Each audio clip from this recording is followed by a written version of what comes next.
1.5 ते 2 तासामध्ये एकदम चकाचक असं दिवाळीनंतर किचन क्लिनिंग केलेलं आहे. किचन ते अंगण सगळं असं एकदम चकाचक स्वच्छ केलेलं आहे. किचन स्वच्छ असलं की स्वयंपाकाला म्हणजे एकदम उत्साह असं वाटतो. आता आपला बहुतेक असा वेळ हा किचनमध्येच जातो आणि किचन स्वच्छ असला की कामालाही उत्साह वाटतो.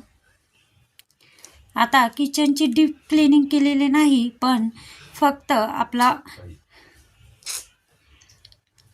आता या ठिकाणी सगळ्यात आधी चूल आहे, तिथं चुलीला पातळ सिमेंट केलं आणि सिमेंटनी सगळा चुलीला असा गिलावा दिलेला आहे. आणि पावसाळ्यामध्ये एकदम पडलेली होती चूल, पण सिमेंटनी त्याला व्यवस्थित अशी माती लावली तर चूल अगदी नवी झालेली आहे आणि छान दिसत आहे. असं शेणा मातीने थोडंसं घेतलं अंगण किंवा चुलीजवळ तर एकदम छान असं दिसत आहे. आता चुली पुढचं मी हाताने घेतलं आणि इकडचं थोडंसं असं पातळ शेण कालवलं आणि असं घोळाने घेतलेलं आहे सगळं चुलीचा जो आजूबाजूचा आहे तो भाग. आणि इतकं छान असं वाटत होतं. चूल आणि चुली पुढचं जे सगळा सडा टाकलेला आहे ते एकदम छान असं दिसत होतं.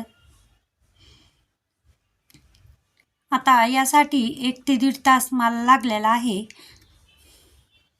कारण चूल पडलेली होती पावसामुळे आणि तिला माती व्यवस्थित लावलेली आहे.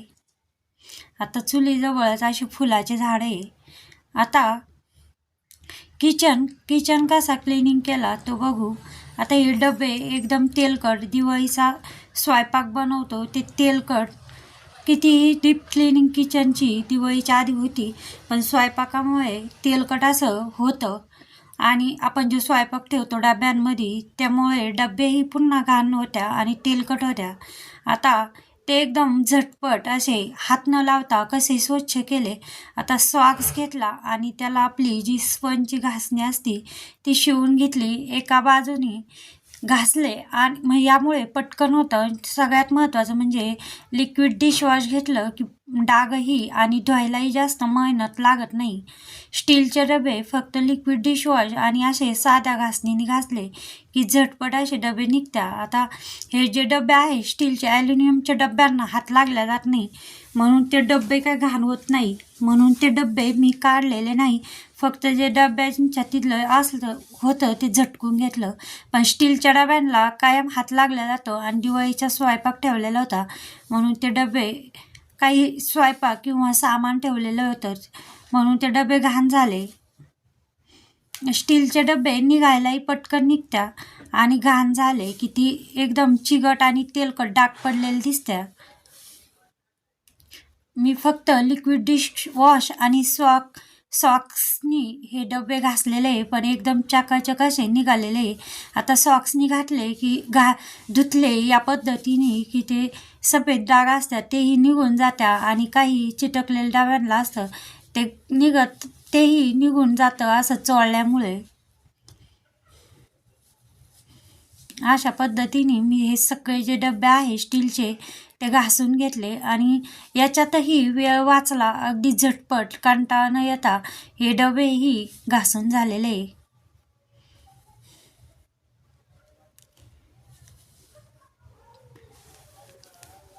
आता किचन ओटाही सॉक्सनी कसा धुतला किंवा जे प्लॅस्टिकचे जे कंटेनर असतात तेही सॉक्सनीच पुसून कसे घेतले ते. आता सगळ्यात आधी किचन डबे मी आहे सगळे एकाच वेळेस न काढता फक्त जे मान्य आहे त्याच्यातले म्हणजे एका लाईनमधले डबे काढले आणि ते घासून किचनमध्येच असे या पद्धतीने पालथे घातले. झाकणांवर असे वाकडे ठेवले की पाणी निथळून जातं आणि आतमध्ये हवा जाते, म्हणून जे ते डबेही व्यवस्थित होत्या. आता डबे आपण घासले की उन्हामध्ये वाळत घालतो किंवा अंगणामध्ये, पण तसं न करता मी किचनमध्येच घासले आणि ते सुकल्यानंतर या पद्धतीने लगेच ते डबेही लगेच स्टीलचे डबे लावून दिले.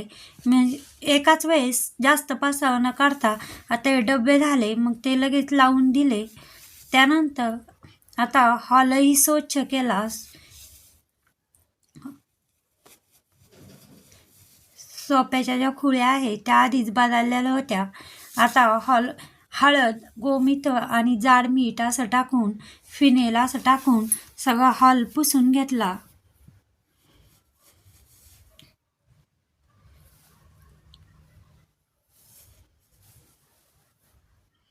आता हॉलपेक्षा किचनमध्ये जास्त असतं, पण हॉल मी आधी पुसून आणि ठेवला. आता त्यानंतर डबेही लावून दिले. त्यानंतर पुन्हा मी इकडं असं केल्यामुळे आधी हॉल निम्मा किचन केला आणि मग पुन्हा हॉल स्वच्छ केला. त्यानंतर हे जे छोटे भांडे किचनचे ते घासायला घेतले.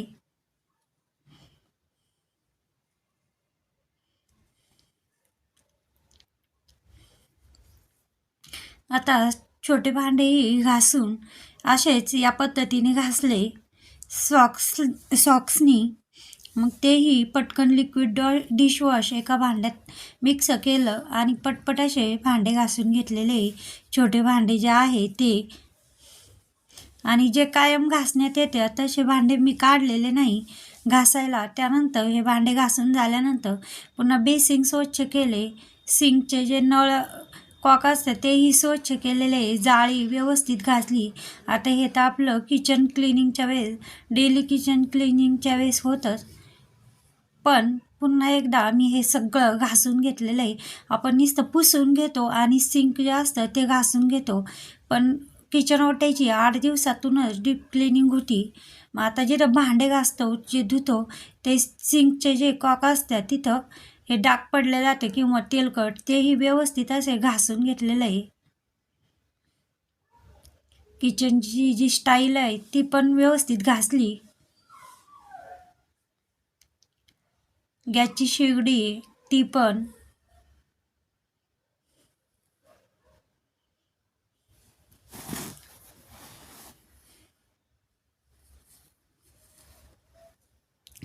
आता हे जे डिशवॉश आहे त्यानेच मी किचनची स्टाईल सगळं स्वच्छ केलेलं आहे.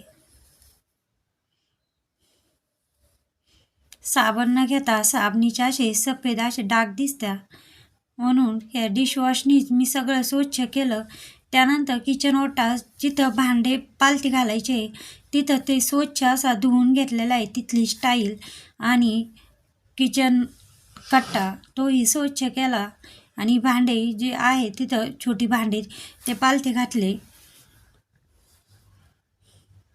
अशा पद्धतीने सगळे भांडे, हे छोटे भांडे ते सुकायला ठेवले.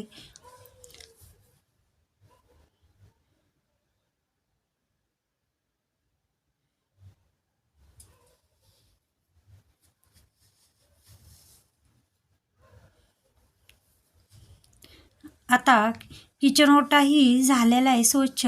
आता किचन ओट्याची आता या ठिकाणी तेलाचा डब्बा ठेवतो, मग मी तोच भांडे घासून झालेले आहे. मग आता तोच सॉक्स घेतलेला आहे आणि तेच स्पंज घेतलेला आहे आणि त्यांनीच लिक्विड डिशवॉश मी अख्खं किचन जे क्लीन केलं ते फक्त डिशवॉशनी क्लीन केलं, बाकी काही नाही घेतलं. मग तिथं पुन्हा मी हे स्वच्छ केलेलं आहे किचन ओट्याचे जे खालचे कप्पे असतात ते. आता हा तेलाचा डबा इथं ठेवतो, मग ते तेलकट होतं तिथं जास्तच मेंचर झालं.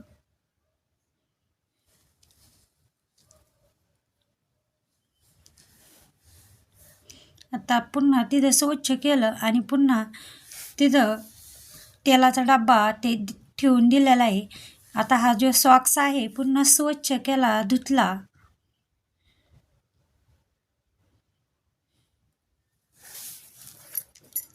आणि आता जो निम्मा किचन ओटा क्लीनचा बाकी होता तो पुन्हा मी हा क्लीन केलेला आहे अशा पद्धतीने.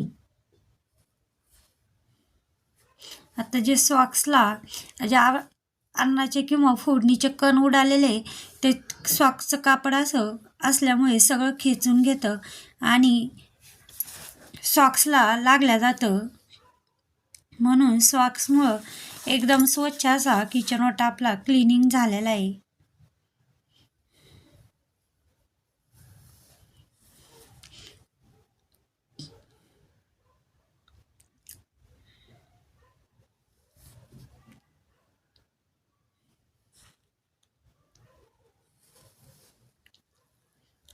सगळं चिटकून येतं.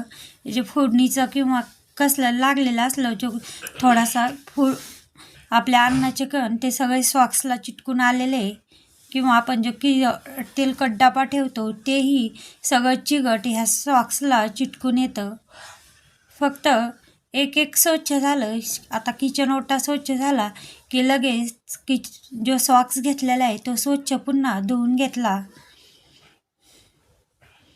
आता सगळं चोळून झालेलं आहे. मग फक्त आता चांगलं पाणी टाकायचं आहे जिथं जिथं आपल्याला आता हे सिंकचे जे कॉक आहे ते धुवायचे.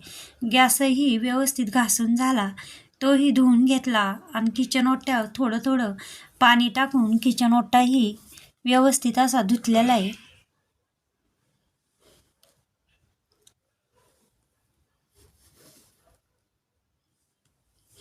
आता किचन ओट्यावर मिक्सर असतं, इंडक्शन असतं, गॅसची शेगडी असती, तेही लगेच स्वच्छ केलेलं आहे. अशा पद्धतीने आता सुक्या कपड्यांनी पुन्हा किचन ओटा सगळा पुसून घेतला. गॅसची शेगडी, मिक्सर, इंडक्शन हे सगळं स्वच्छ झालेलं आहे. आणि अशा पद्धतीने किचन स्वच्छ झाला. आता तेलाच्या डब्यात ठेवतो तिथं स्वच्छ केलं. आता पुन्हा किचन ओट्याखालचे जे काही कप्पे आहे ते बाकी होते, मग पुन्हा ते सॉक्स घेतला आणि त्यांनी हे स्वच्छ केलेलं आहे.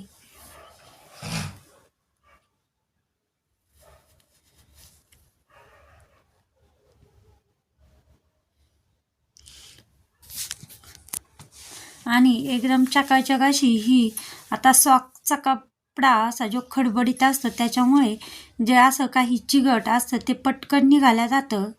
हे बघा, या पद्धतीने सगळी जी घाण असते ती या सॉक्सला चिटकून येते.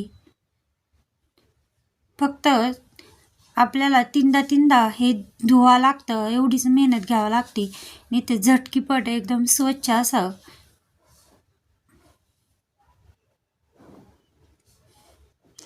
आता लगेच पुसून जिथल्या तिथं सगळं ठेवून दिलं. आता हे प्लॅस्टिकचे डबे, काचेचे डबे तिथंही पुसलं आणि कागद असा टाकलेला आहे. आता हे प्लॅस्टिकचे डबे तेही पुसून घेतले.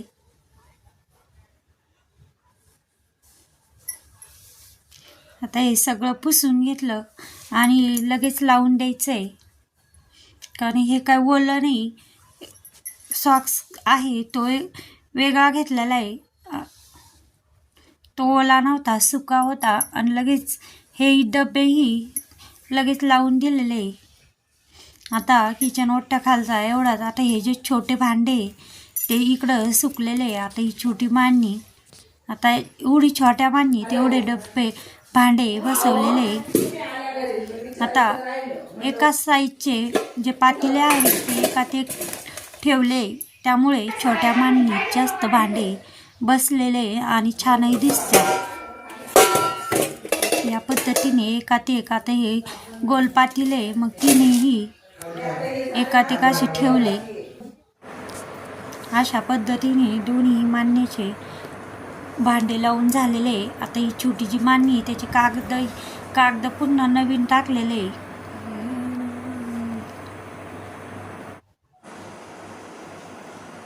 आणि या पद्धतीने एकदम मस्त असा आपला 1.5 ते 2 तासामध्ये हा किचन स्वच्छ झाला आहे.